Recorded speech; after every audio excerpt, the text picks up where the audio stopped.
I need you to come out here to Cooley, the Frank Armour Center, so you can teach me some fadeaways. I need something more in my bag. I need to add some stuff to my bag. Like, to be real, you look like you got everything you need in your bag. oh, I appreciate that. I appreciate Everything. that.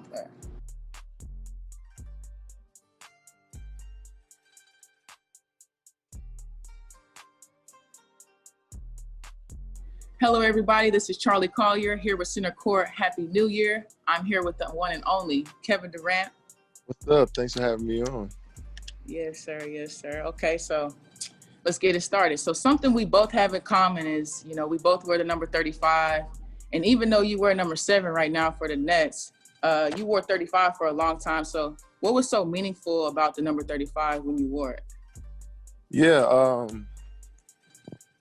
when I was a kid, my first AAU coach, a guy that taught me how to play, who put me on my first team, he passed away when he was 35. And so all of my teammates, the guys that played for him, whether it was me in college, me in the NBA in college, my brother in college, a couple of my friends that played D2 basketball, NAIA basketball, we all wore 35 in honor.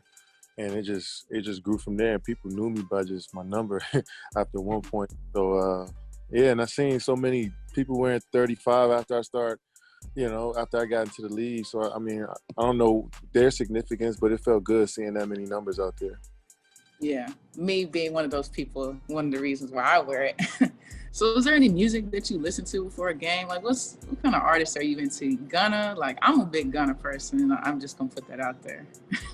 All trap music. Gunna, Lil Baby, Thug, Future, Uzi. I'm listening to all of that before the games. I need some energy. I need fast pace, so I can go out there and score as fast as I can, so that stuff gets me going. What you listening to?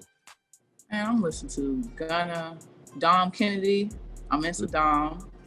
What you listen to when you have 44 though? I want to know. Oh, what did I listen to? I think I had Gucci Mane on Trap House 3. You gotta listen to that for the rest of the year. That's the anthem. The whole album. Yeah. So going into that game, like when did you know that you was about to, like, you was just flaming hot? Your first 2 shots, 3 shots? After that first shot, I knew, like, okay, it's going to be, I thought a solid 30. I didn't think 40. I thought coach was going to take me out when I had 30 because, mercy rule, Yeah. Could have had 50. When you had 44, though, did you think if you'd have made a few more, you could have had 50?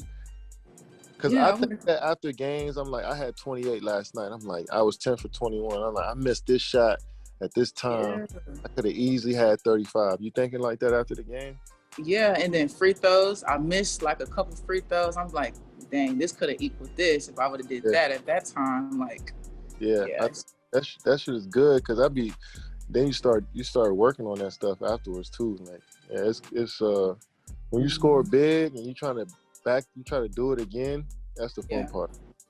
That's what I'm saying. But I need you to come out here to Cooley, the Frank Armour Center, so you can teach me some fadeaways. I need something more in my bag. I need to add some stuff to my bag. Like, to be real, you look like you got everything you need in your bag.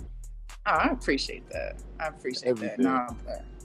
It's God's plan. Like, I hopefully, when time comes, I go to WNBA. That's always been playing my best. What, to go to WNBA? Mm-hmm. Yeah, it's a dream of mine. Since when? Since I was a big Candace Parker fan when I was little. So watching her play for the Sparks, I'm like, I want to play like that. Like, ever since I was 5, I want to play like that. That was been your favorite player? You said, has that been my favorite player? Been your favorite? That's who you watched from day one. That's who you wanted to relate. Candace Parker. Parker. She can play out on the wing and she can play in the post, huh? Yeah, she could post, space up, got an attitude to her. Like, I like how she, she got that demeanor, like, can't stop me. I like that. But yes. There'll be some competition up there in that WNBA. The bigs is getting, you girls is getting versatile. They shooting 3. They bringing it up the floor. Oh, I can't wait to see you in there. Doing everything. I appreciate that. I appreciate it. Kevin, how does it feel being back in the NBA playing with the Brooklyn Nets? Man, it feels so good. New city, new team, new environment. Looking forward to the rest of the year and actually building with these guys and doing something special. So I'm just excited. I'm getting to play again, man. I feel like a kid again out there. After 18 months. So a new team, and I got some good support around me too. So I'm looking forward to it. Awesome. I mean, you've had a big comeback from your Achilles injury, if you want to talk about that, in the 2019 NBA Finals. How did you do it? Coming back from that, what kept you going? How does it feel to finally be back, with your friends, with your teammates, stuff like that? Yeah, it was one of those experiences that, it was a journey, it was an up and down journey every single day. Being away from the game, being away from my teammates, and rehabbing specifically, that was just the toughest part. Gaining strength back into your body, not being around the game, not being able to shoot and work out. All that little stuff that I love to do, I couldn't do anymore, and I had to just focus on, rehabbing. So I missed the game. I'm glad I'm able to be back in this atmosphere and continue to keep, building with a new team and a new coaching staff. And, it's just exciting time just to play the game again. Under these circumstances with COVID, it's still exciting just to play. Yeah, so let's dip into Texas a little bit.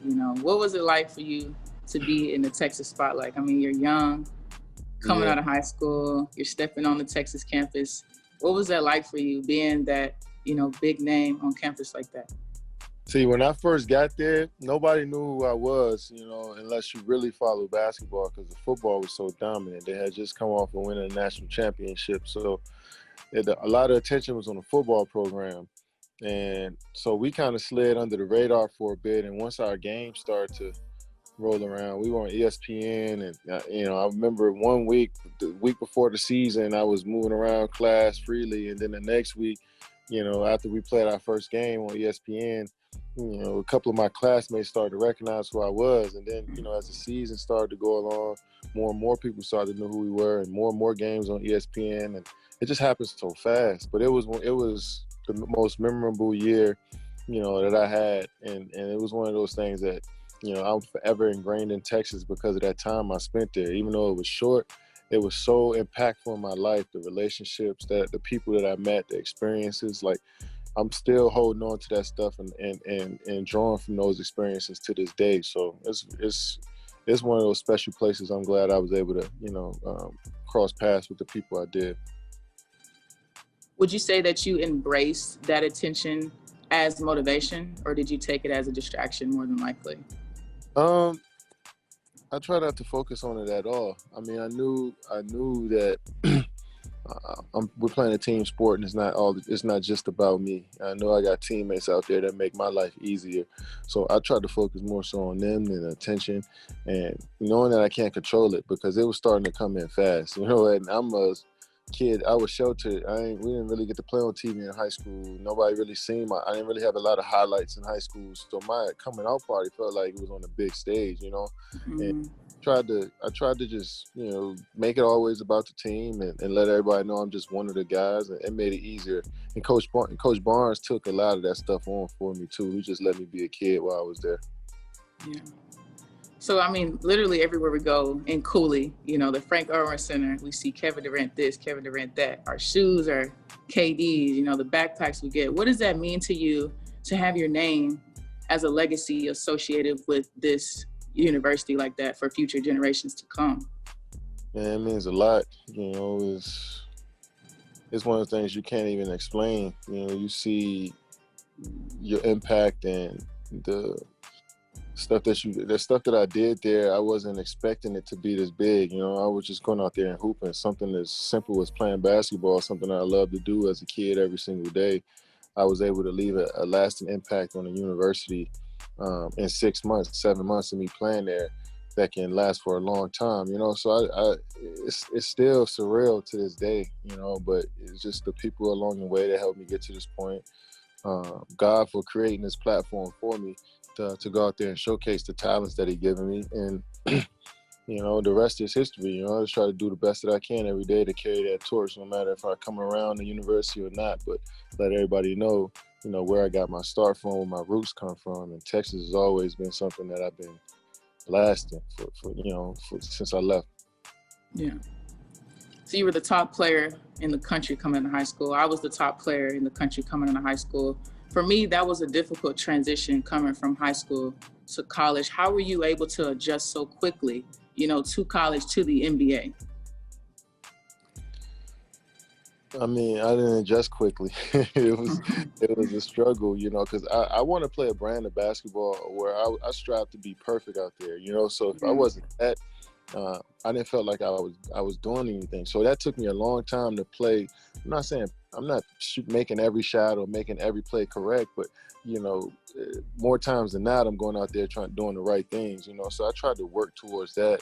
And it took me a long time. So I just went through those lumps and bruises, and I had people that was there to, teach me along the way as I was going through those ups and downs in the NBA. And I had teammates there to support me as well. And vice versa, I supported them along their journey too. So it was just, it's just like I said, it's a team sport, and you need everybody working together in order for you to develop and reach that peak. And I had some great teammates and coaches that allowed me to be who I was in that setting.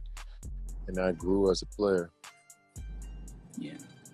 So all your fans, your supporters, people that have seen you play basketball, I mean, when you received your MVP speech, you mentioned your mom, the biggest influence that you mentioned of your life. How did your upbringing and the obstacles that you faced growing up, transition you to be the basketball player that you are today, the success that, can you speak a little bit about that? Yeah, but my mom did such a great job of keeping my brother and I out of the pitfalls of the neighborhood. She made sure that we were always in the gym or in the house or at school, and they understood what our environment was like and our surroundings, so they tried to keep us out of it. And that was the best thing she did. She didn't give us freedom to do whatever we wanted. We had chores. We had to be in the house at a certain time. We got whoopings, like we got discipline. And I think that lasted for a long time, and we understood what the right way to do things, and because we seen our mom do it. So I think, when I made the MVP speech, all of that stuff just started to come to my mind once I reached that point. Like, I wanted to be an MVP since I was 8 years old. So to actually get there in person and remember all of the experiences along that way, it just all came out at once. And my mom happened to always be in those memories that I had as a kid, coming up. So she was right there in front of me, and it was just so important that we shared that moment.